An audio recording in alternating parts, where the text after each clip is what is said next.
Bismillahirrahmanirrahim. Alhamdulillahilladzi ja'ala ta'limana ta'liman mubarakan fi tuli hayatina wa ja'alahu sababan li husnil khatimati fi akhir umrina. Wassalatu wassalamu ala Taha Muhammadin sayyidina wa ala alihi wa sahbihi humul hudala'i wal kurama. Amma ba'du, wa bisanadil muttasili ilal imami muallifi rahimahullah wa adaman nabtabihi wa bibarakati ulumihi wa bikum bid daraini amin. Qala radiyallahu anhu wa hukiya annahu kana bi Misra rajulun tajirun bit tamari yuqalu lahu Atiyatu bnu Khalabin wa kana min ahli sarwati. Dan telah diceritakan bahwasanya di Mesir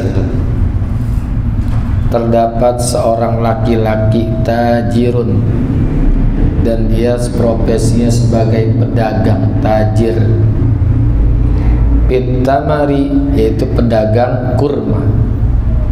Yuqalu lahu Atiyatu bnu Khalabin, ia bernama Atiyah bin Khalaf. Wa kana min ahli sarwati, dan dia termasuk golongan orang kaya.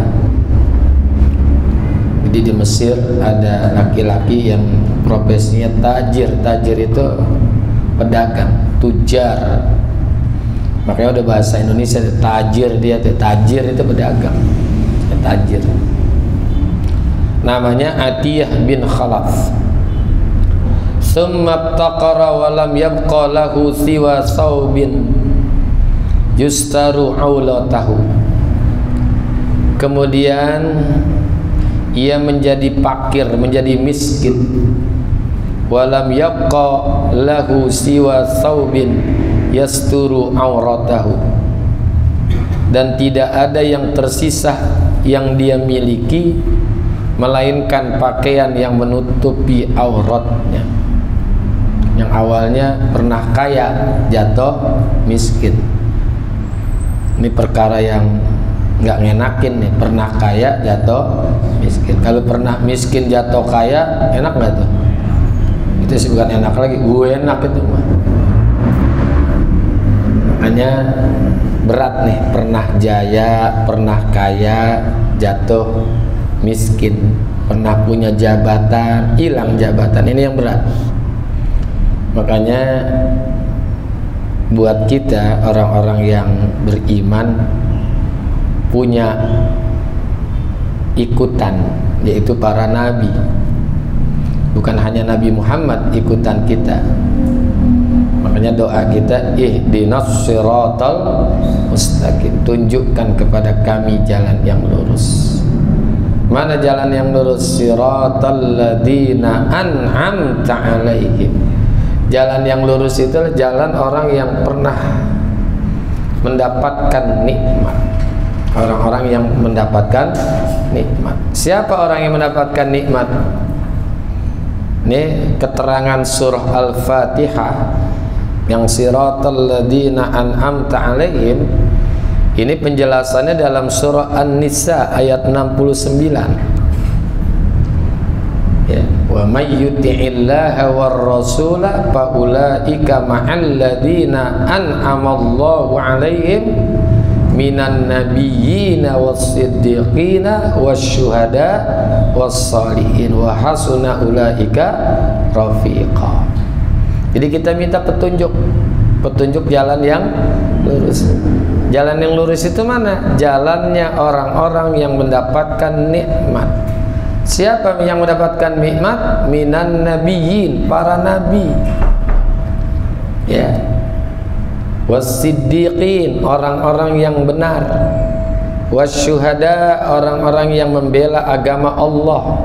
wassalihin, dan orang-orang saleh. Nih satu aja, para nabi ini bisa menjadi hidayah buat kita. Karena nabi itu kan punya apa namanya, klasifikasi lah di dalam masalah dakwah, punya ujian yang berbeda-beda ya. Karena ujian yang paling berat itu adalah ujian yang diberikan untuk para nabi. Meskipun dari nabi itu ada yang berat, sedang, ringan. Nah, ini kalau ada orang pernah kaya jatuh miskin, itu hidayahnya Nabi Ayub. Nabi Ayub itu pernah kaya. Ini yang berat nih, pernah kaya, pernah jaya, harta banyak. Bahkan istrinya aja tuh ada 3 dia. Istrinya 3. Kalau orang istrinya 3 berarti true man. Kalau 4 superman. Kalau 2 gentleman. Kalau ini rata-rata cemen ini. Allah uji dengan kemiskinan. Hartanya sirna, kejayaannya sirna, dia punya binatang ternak semuanya buras. Bahkan penyakit diberikan oleh Allah. Penyakitnya nggak tanggung-tanggung, 15 tahun sakit. Sampai istri-istrinya itu permisi minta diceraiin, udah diceraiin dah. Istri pertama minta ceraiin, nggak enak ya, miskin, dah ceraiin aja deh bang. Yang satu juga, ya Allah nggak enak juga ya, udah ceraiin saya deh bang. Yang satu ada tuh pak, bang, namanya dalam riwayat Rahmah, dia nggak minta cerai. Bahkan ditawarkan oleh Nabi Ayub, kamu nggak minta cerai kayak istri-istri yang lain? Enggak. Saya insya Allah menjadi istri yang setia. Tuh. Yang 2 minta cerai. Ini asalnya dari pelumpang nih dia nih. Tuh. Itu diuji tuh. Makanya buat kita, buat orang yang pernah diuji oleh Allah dengan ujian yang seperti itu, patokannya Nabi Ibrahim, sabar. Tuh. Sabar. Ada yang diuji dengan kegantengan, ya Nabi Yusuf. Ujian itu, jadi nikmat itu bukan hanya jadi nikmat, tapi bisa jadi ujian. Bisa jadi ujian. Nabi Sulaiman diuji dengan kekayaan, tapi dermawan, ya tapi dermawan. Nabi Ayub diuji dengan kemiskinan, tapi tetap sabar, ya. Gitu. Nah ini ada orang kaya nih, pernah kaya tapi jatuh miskin. Falamma kana yaumu asyura shallas subha fi jami'i Amr ibn As. Maka tatkala tiba hari Asyura kemarin, udah lewat tanggal 10 Muharram, itu namanya hari Asyura. Shalla subha fi jami'i Amr ibn As. Ia melaksanakan sholat subuh di masjid Jami Amr bin As. Itu di Mesir itu ada masjid Jami Amr bin As. Jadi masjid Sayyidina Amr bin As, sahabat Rasulullah SAW yang pernah menjadi gubernur di kota Mesir, namanya Amr bin As.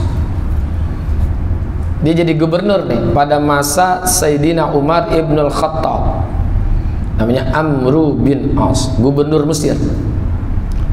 Ya saya nggak pernah sih ke masjid Amr bin As, tapi saya pernah foto gitu waktu naik ke satu museum, ya museum Ali. Saya naik ke atas, saya ituin fotonya ke masjid Amr bin As, ya.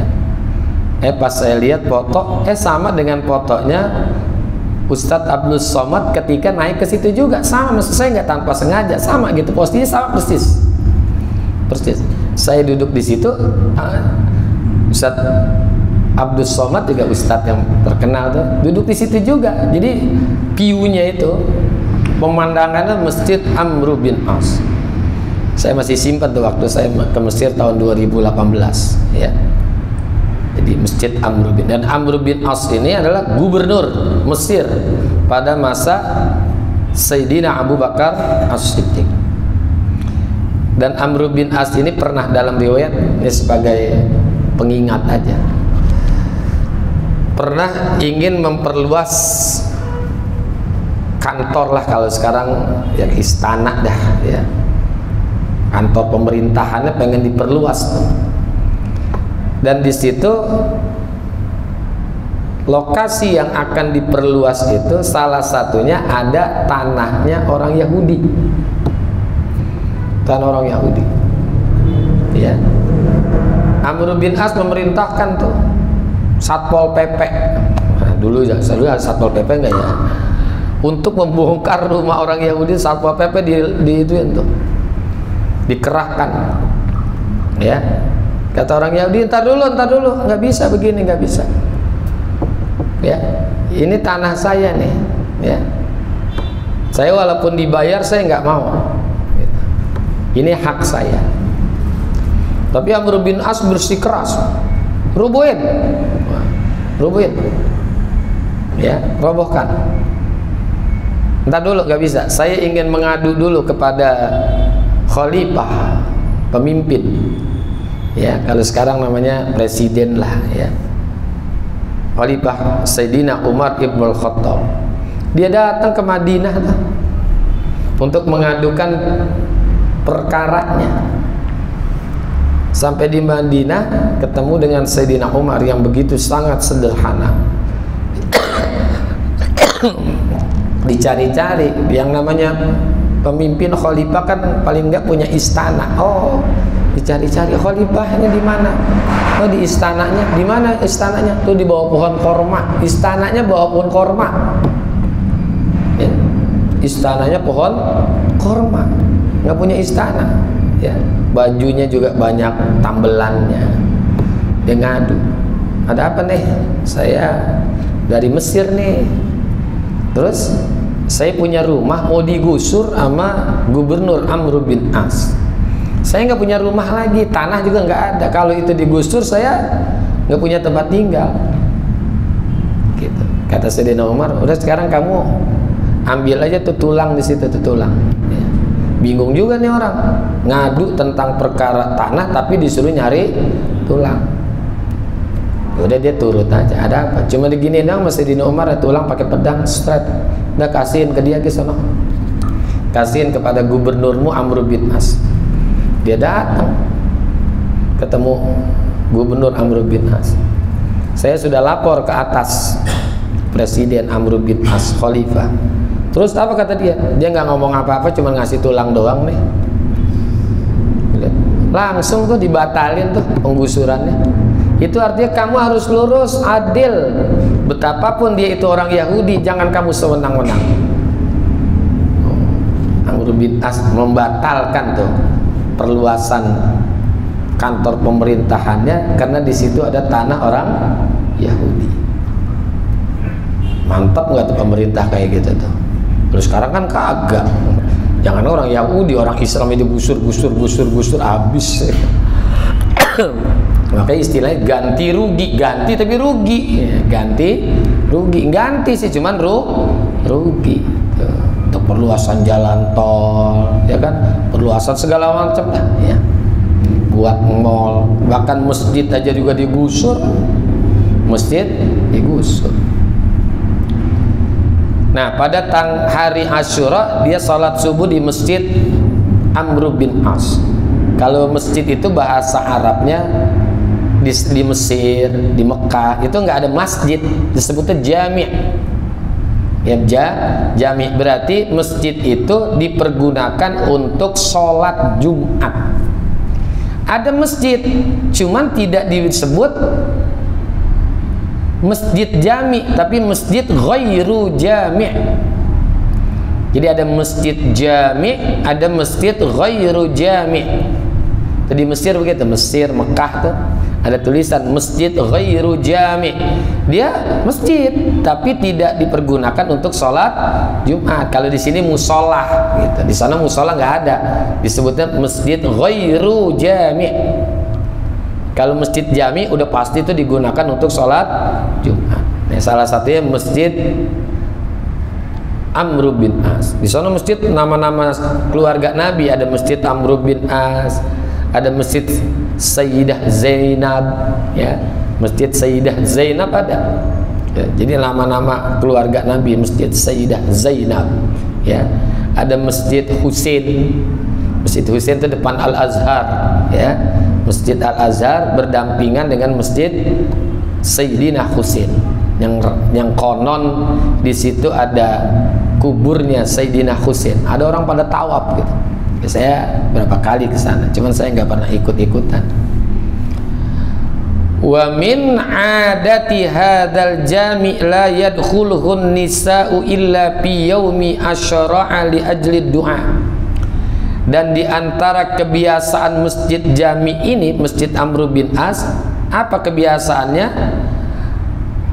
Adalah para wanita itu tidak diperbolehkan untuk memasuki masjid itu illa, melainkan bi yaumi asyura, kecuali pada tanggal 10 bulan apa? Muharram. Cuman itu doang tuh. Jadi masjid-masjid di Mesir itu nggak boleh dimasukin perempuan kecuali tanggal 10 Muharram. Itu pun tujuannya li ajli du'ai, sekedar untuk berdoa. Itu kebiasaan di masjid itu nggak boleh dimasukin oleh perempuan kecuali tanggal 10 Asyura. Fawaqafa yad'u ma'a jumlatin nasi wa huwa bima'zalin anin nisa. Lalu laki-laki yang tadi kaya kemudian jatuh miskin berdoa bersama sejumlah orang, sedangkan ia terpisah dari para wanita. Tempatnya misah, ya, nggak nyampur. Memang kayak di Az-Zaitun perempuan melaki nyampur kagak boleh. Harus terpisah. Faja'athu imra'atun wa ma'aha atfalun. Lalu ada seorang perempuan wanita menghampirinya, mendatangin laki-laki tadi. Bersama wanita itu ada beberapa anak kecil. Atfal itu anak kecil. Makanya TK itu kan bahasa Arabnya Raudhatul Atfal, taman kanak-kanak. TK namanya TK. Tapi kalau di Madura nggak ada TK, TN. Taman nak kanak gitu kan. Coba aja ini usahakan taman nak kanak. Faqalat ya sayyidi sa'altukallah lima farajta ala wa saratni bi syai'in asta'inu bihi ala kutin hadhil atfal. Maka wanita itu berkata, ya sayyidi, wahai tuanku. Jadi panggil tuan tuh orang yang kaya pernah jatuh miskin. Sa'altukallaha lima farajta anni wa asartani bi syai'in asta'inu bihi ala kuti hadhil atfal. Wahai Tuhan, saya memohon kepada Anda dengan nama Allah tuh. Jadi minta tolongnya pakai nama Allah. Lima farajta anni wa asartani syai'un, untuk sesuatu yang Anda dapat memberi kelapangan kepada saya. Wa asartani bisyai'in, dan Anda memprioritaskan, mendahulukan saya dengan apa? Asta'inu bihi ala kutin, dengan memberi sesuatu yang saya dapat membantu dengannya hazihil atfal, untuk membeli makanan pokok untuk anak-anak ini, untuk anak-anak saya. Tolong dong, saya minta, ya, saya perlu makan dan saya perlu uang untuk membelikan makanan untuk anak-anak ini. Faqad mata abuhum wa ma taraka lahum syai'an, dan saya adalah seorang apa? Faqad mata, dan sungguh telah mati, telah wafat, abuhum, bapak mereka, wa ma taraka lahum syai'a, dan ia tidak meninggalkan untuk mereka harta sedikit pun. Wa ana syarifatun, di sini yang penekanannya. Wa ana syarifatun, aku ini seorang syarifah. Syarifah itu adalah keturunan Rasulullah dari perempuan. Kalau keturunan dari Rasulullah laki-laki namanya habaib, habib atau habaib. Kalau ini syarifah, perempuan dia keturunan Rasulullah. Wala a'rifu ahadan aqsidu, dan saya ini tidak mengenal seorang pun yang saya dapat menujunya. Saya nggak punya saudara di Mesir, nggak punya teman di Mesir, ya, nggak punya teman di Mesir. Wa ma kharajtu fi hadzal yaumi illa an daruratin, dan saya keluar pada hari ini karena terpaksa, ya, karena terpaksa. Wajadni, yang sangat saya perlukan diri saya, ila bazli wajhi, padahal untuk mengorbankan wajah saya. Orangnya suka nutup cadar, tapi dia terpaksa membuka supaya orang lihat, gitu ya, supaya orang lihat kondisi dia. Ila bajli wajhi, terpaksa saya sangat perlu diri saya untuk mengorbankan wajah saya. Artinya biarin dah, saya malu lah, gitu ya, minta-minta. Mengorbankan wajah namanya, biarinlah saya malu-malu dah, nggak apa-apa, minta dah, ya, meskipun harus menanggung malu. Dia sebenarnya nggak mau minta, tapi karena sangat butuh terpaksa dia meminta. Walaisa li adatun bizalika, padahal saya tidak pernah memiliki kebiasaan minta-minta, karena terpaksa anaknya harus diberikan makan. Faqala ar-rajulu fi nafsihi ana ma amliku syai'an walaisa li ghairu hadzal saubi. Maka laki-laki itu berkata, saya nggak punya apa-apa. Ya, dulu pernah kaya, ya, tapi jatuh miskin. Saya nggak punya apa-apa. Faqala ar-rajulu fi nafsi, lalu laki itu berkata di dalam hatinya, ana ma amliku syai'an, saya nggak punya apa-apa. Walaisa li ghairu hadzal saubi, tidak ada yang saya miliki melainkan cuma baju ini doang nih, ya, cuman baju ini doang. Wa in khala'tuhu in kasyafat aurati, kalau aku buka baju ini maka akan terbuka aurat saya. Wa in radattuha fa ayu uzrin li inda Rasulillah sallallahu alaihi wasallam, kalau saya tidak memberikan, kalau saya menolak, tidak memberi wanita ini baju yang dipakai, ya Allah, ini luar biasa nih. Fa ayu uzrin li inda Rasulillah sallallahu alaihi wasallam, maka apa alasan apa yang saya miliki kepada Rasulullah? Kalau saya buka, aurat saya terbuka, nggak kelihatan jadinya, jadi kelihatan. Kalau saya nggak kasih, nanti saya alasan kepada Rasulullah gimana? Karena yang minta ini keturunan Rasulullah. Alasan saya apa coba nanti kalau saya bertemu Rasulullah? Barangkali nanti di padang mahsyar ketemu Nabi. Faqala laha, maka laki-laki itu berkata kepada wanita syarifah itu, izhabi ma'i hatta u'tiyaki syai'an, mari ikut pergi bersama saya sehingga saya bisa memberimu sesuatu. Ayo ikut saya dah, ya, nanti saya kasih dah. Fazahabat ma'ahu ila manzilih, maka wanita itu pergi bersama laki itu ke rumah laki-laki itu, diajaknya ke rumah saya. Fa'auqafaha ala babi wa dakhala wa khala saubaha wa anzara bi khaliqin kana indah. Lalu laki itu menghentikan wanita itu tersebut di depan pintunya. Dah, ibu sampai sini aja ya, sebentar ya, saya masuk dulu dah, ya. Wa dakhala, dan ia masuk ke rumah, wa khala saubaha, dan dia melepaskan bajunya. Watazara bi khaliqin kana indah, dan ia bersarung dengan sarung yang sudah usang yang dia miliki.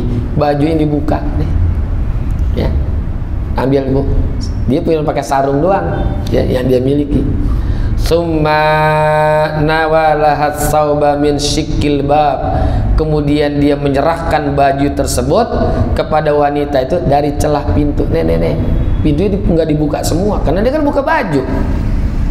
telanjang, cuman pakai kain doang. Dan atu-atunya kalau dia kasih, ya risikonya begitu tuh, nggak punya baju. Kalau dia nggak kasih, alasan kepada Rasulullah gimana nanti? Faqalat, maka wanita itu berkata dan berdoa,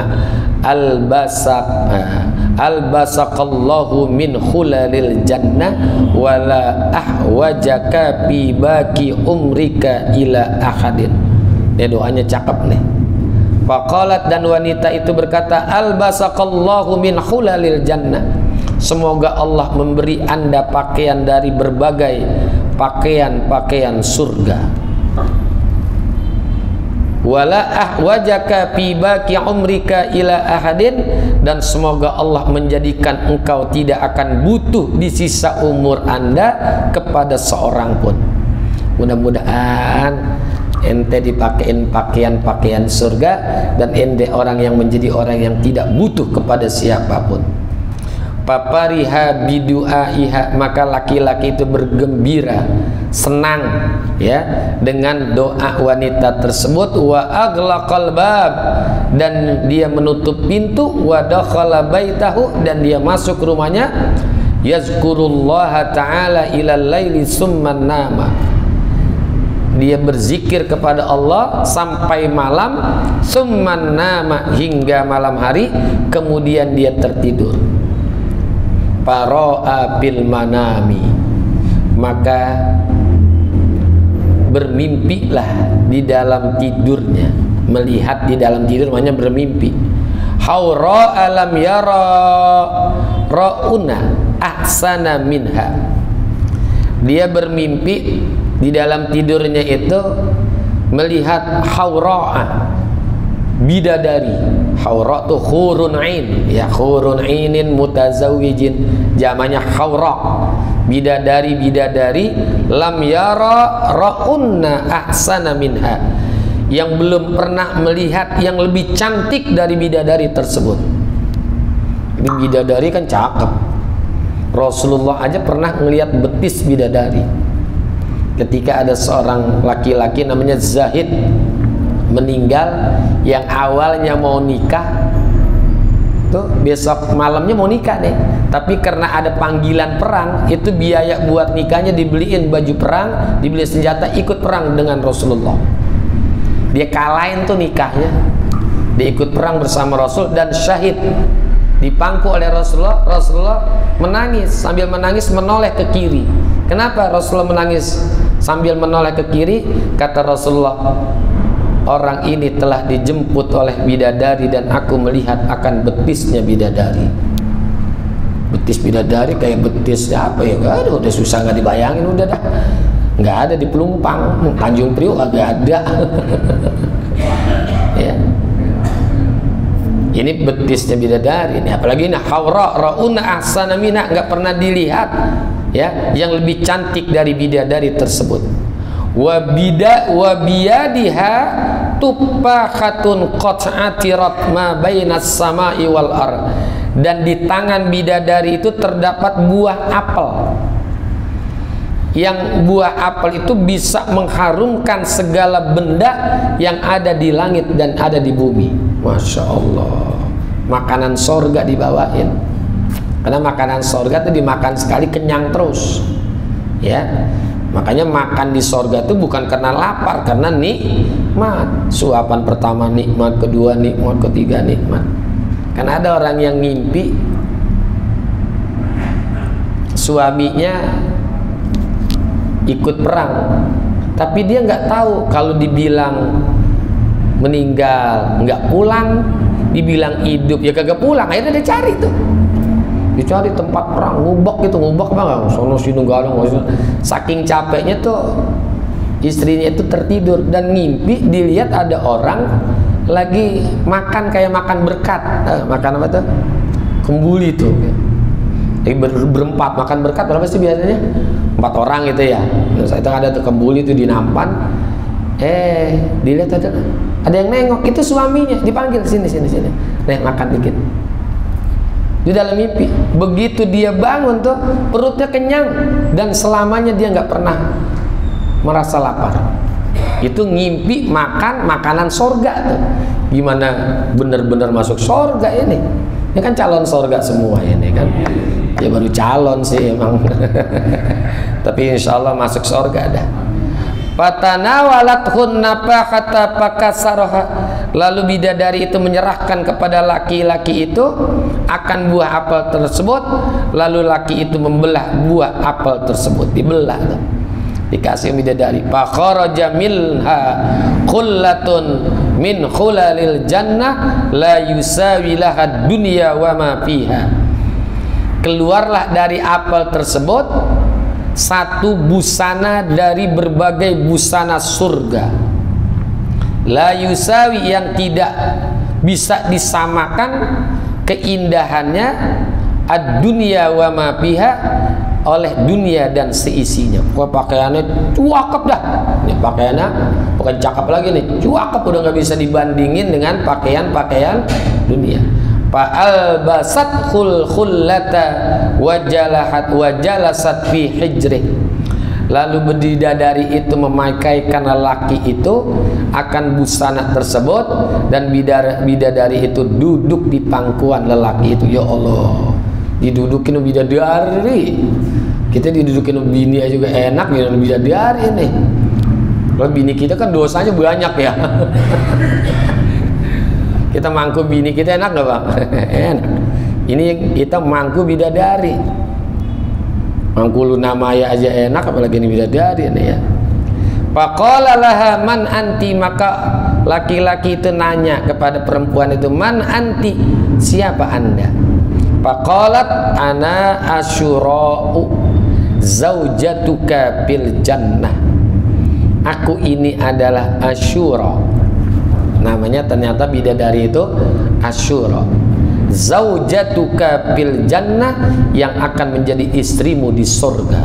Masya Allah, bininya surga, bidadari. Ya. Jadi istrinya bidadari di surga. Bini kita datang, ya lo lagi datang, aduh kesel gue dah.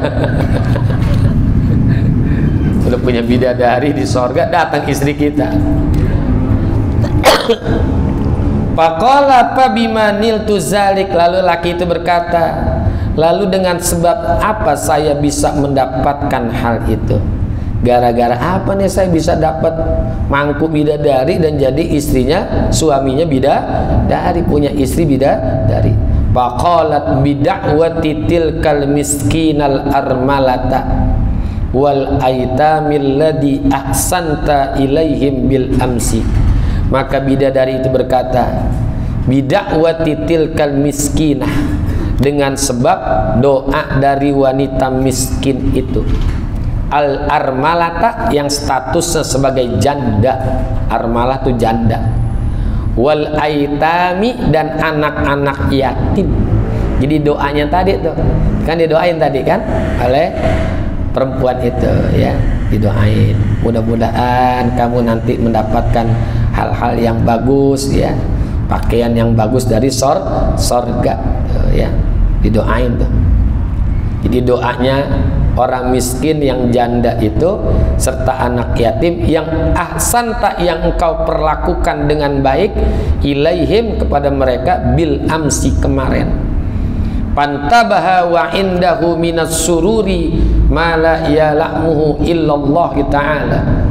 Maka terbangunlah dari tidurnya dan pada dirinya ada kegembiraan, surur, kegembiraan, mala ya'lamuhu, yang tidak bisa diketahui kegembiraannya itu illallah, kecuali oleh Allah. Wa qad abiqa min tibihis sukana, dan sungguh tempat itu menjadi beraroma harum semerbak, kamar jadi wangi. Baru ngimpi didatengin sama bidadari, kamar jadi wangi tuh. Masya Allah ya, luar biasa.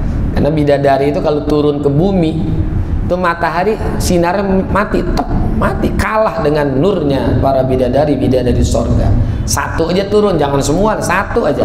Itu kata Rasulullah, sinar matahari itu akan padam dengan cahaya daripada bidadari sorga. Ini rumahnya orang miskin ini jadi wangi nih, dengan sebab didatangi dalam mimpi lagi ya, dalam mimpi jadi wangi.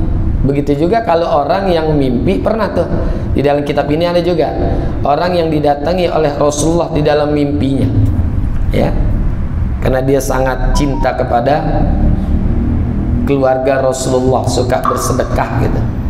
Kata Rasulullah, coba kemarikan mulut kamu, aku akan cium mulut kamu.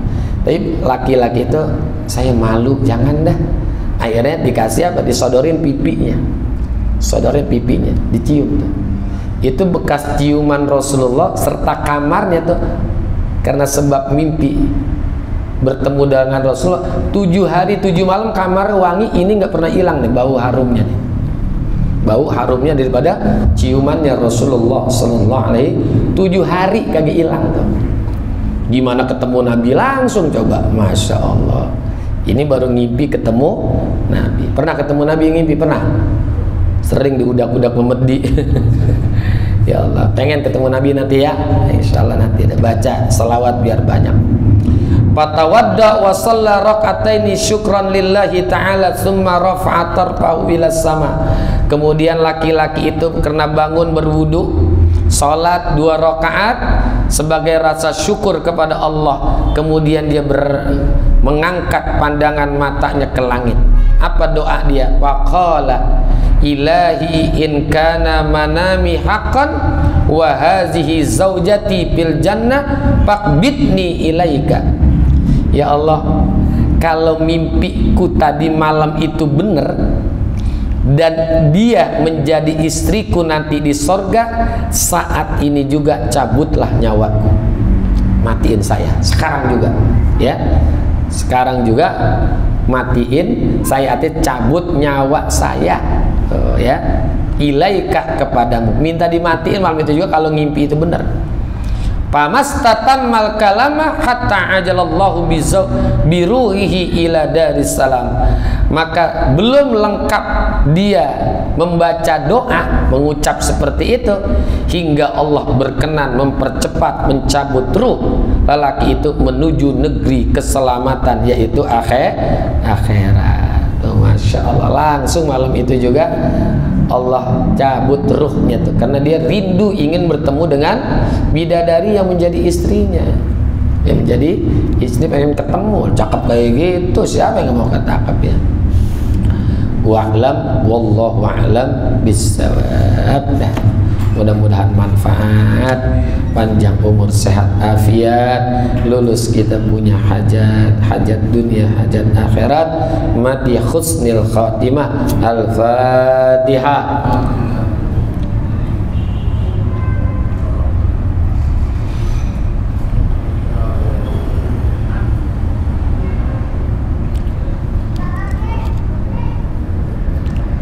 Bismillahirrahmanirrahim. Alhamdulillahi rabbil alamin, hamdan wa bi'awika bi mazidah. Ya Rabbana lakal hamdu kama yanbaghi li jalalika wajhikal karim azimi sultanik. Allahumma shalli ala sayyidina Muhammad wa ala sayyidina Muhammad. Allahumma inna nas'aluka ilman nafi'ah wa amalan mutaqabbala wa rizqan halalan tayyiban katsiran mubarakan wasi'ah khairan katsira syarran ba'ida bi rahmatika ya arhamar rahimin. Rabbana atina fid dunya hasanah fil akhirati hasanah wa qina azabannar. Wa sallallahu ala sayyidina Muhammadin wa ala alihi washabihi wasallam walhamdulillahi rabbil alamin.